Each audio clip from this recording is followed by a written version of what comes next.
This is Inspire 2016 with your weekly tarot reading for the week commencing the 7th of September until the 14th of September 2020.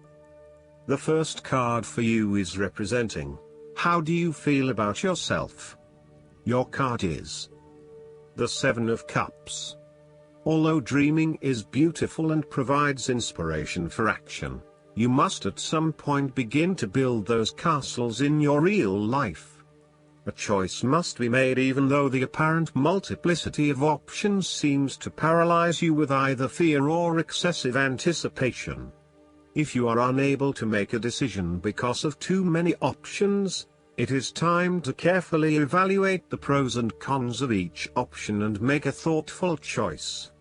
You also need to be very clear about what it is you are working towards so that you can make the best choice. Make your decision with caution, as all is not what it seems to be. Great opportunities may turn out to be major problems later on, while less enticing options may turn out to be golden opportunities. With the Seven of Cups, there is a risk of illusion. You need to separate what is real from what is illusion. Protect yourself against unclear or wishful thinking and habitual daydreaming. Oftentimes, this card shows choices and plans that have little or no basis in reality. With so many choices presented to you, it is easy to be swayed to that cup containing the snake of jealousy and cunning. Since this card is from the suit of cups, the temptation is likely to be sexual or emotional in nature. The one-night stand, the extramarital affair, and all those other things that seem innocent and pleasurable at the time they are undertaken.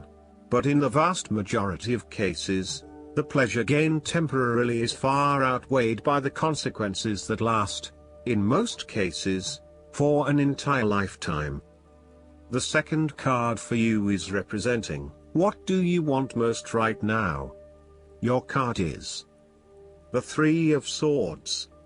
What do you want most right now is the end of sadness, loneliness, heartbreak, betrayal, separation and grief.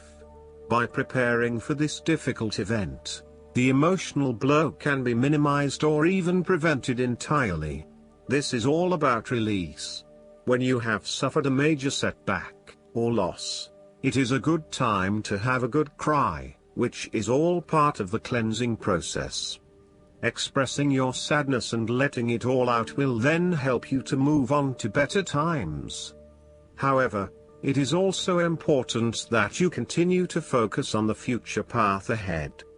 There can be a risk that you may become overly absorbed in the loss and the surrounding emotions that you lose sight of the need to just let go and move on. The loss becomes your focus rather than the recovery. It is time to accept the loss and then move forward with your life. That said, pain, sorrow and grief are often a necessity in the journey of life. Without pain, there would be no challenge and no lessons learned. Pain can be a great motivator because it encourages you to surmount obstacles and ultimately learn from your mistakes. Each challenge you encounter creates that initial pain, which is inevitably turned into an opportunity to grow stronger and to change the direction of your life as a result of the lessons learned.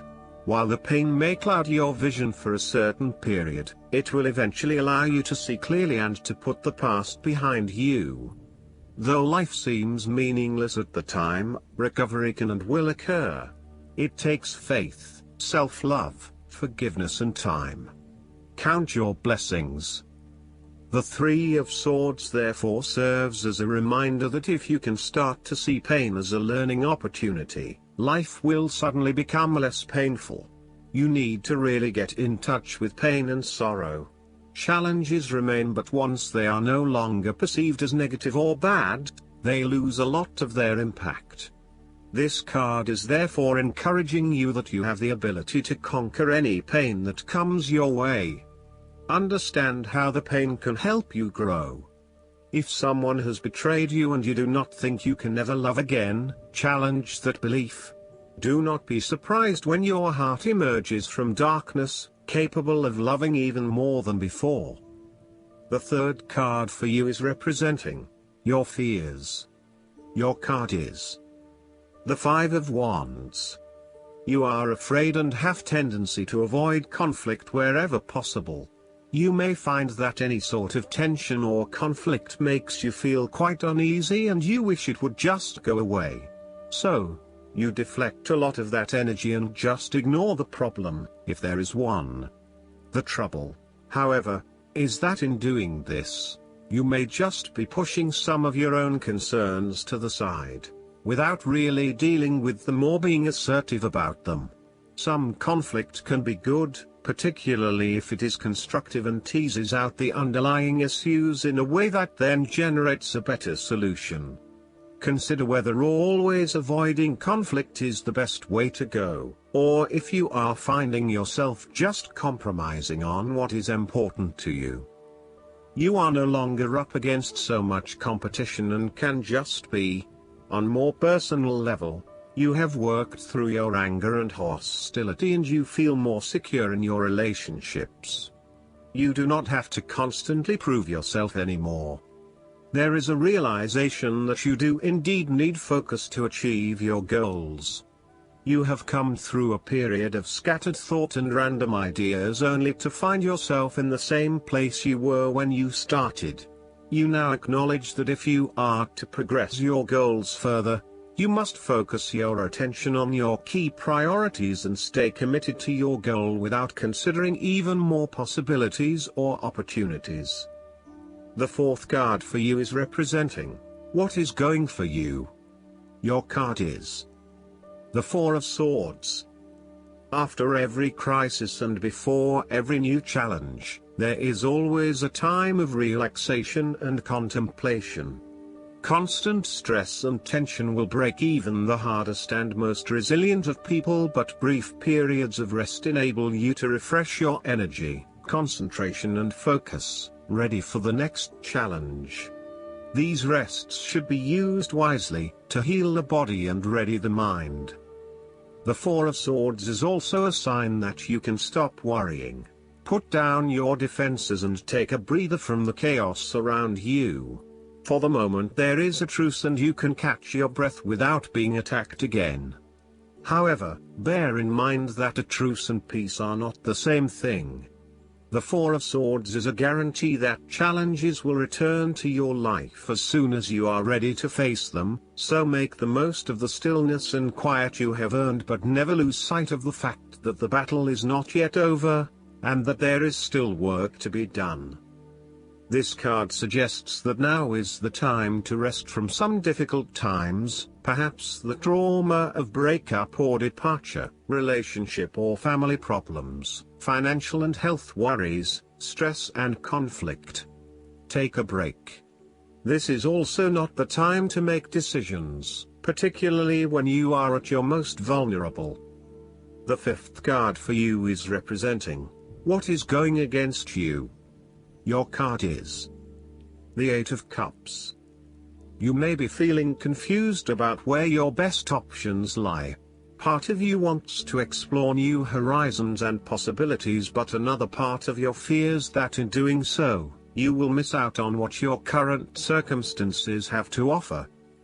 The Eight of Cups also represents knowing when to walk away from a situation that is ultimately not working for you.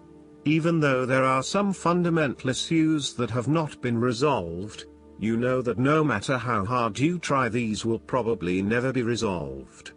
It hurts you to have to walk away with this lack of closure, but you know this is what is needed right now.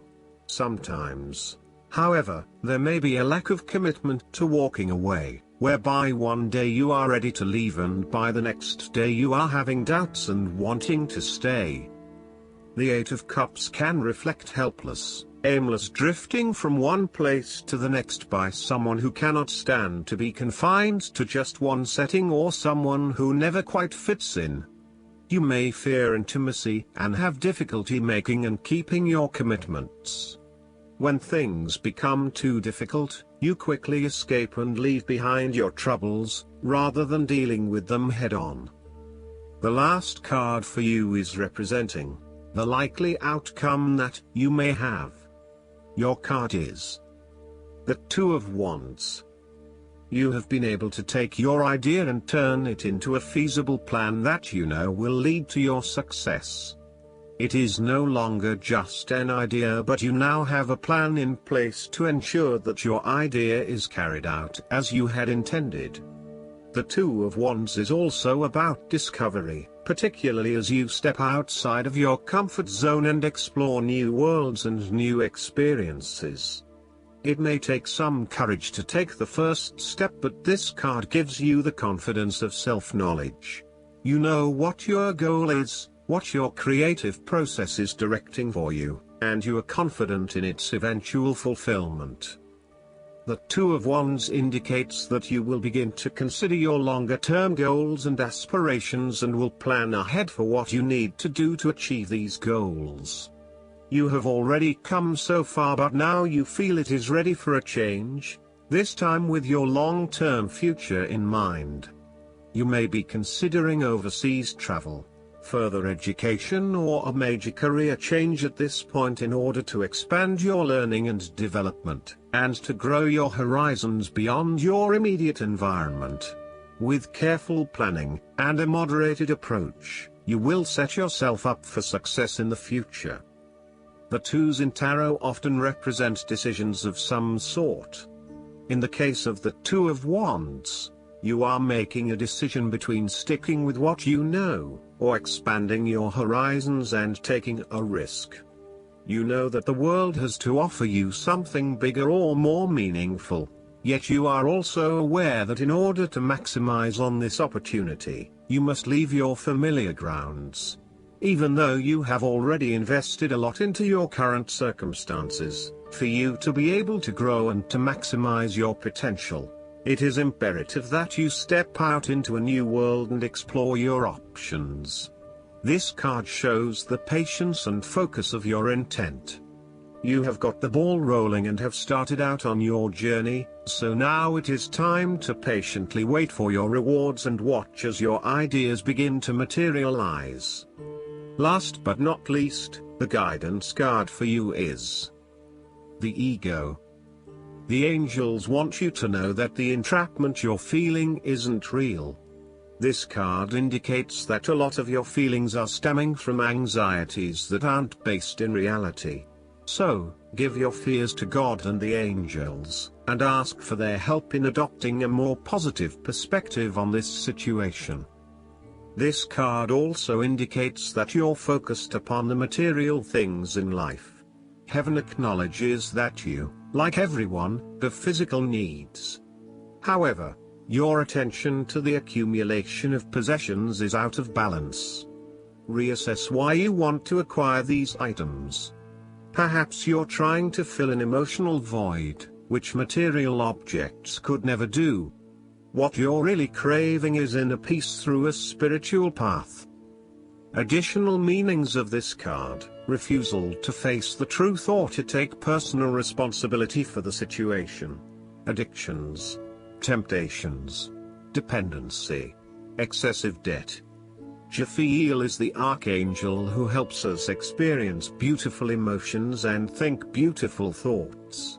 Call upon Jophiel whenever you need a boost in how you feel about yourself, your life, and the world. I hope that you enjoy everything, and if you like the reading, just please click subscribe and you will get instant notifications every time we publish a new video right to your YouTube. Thanks.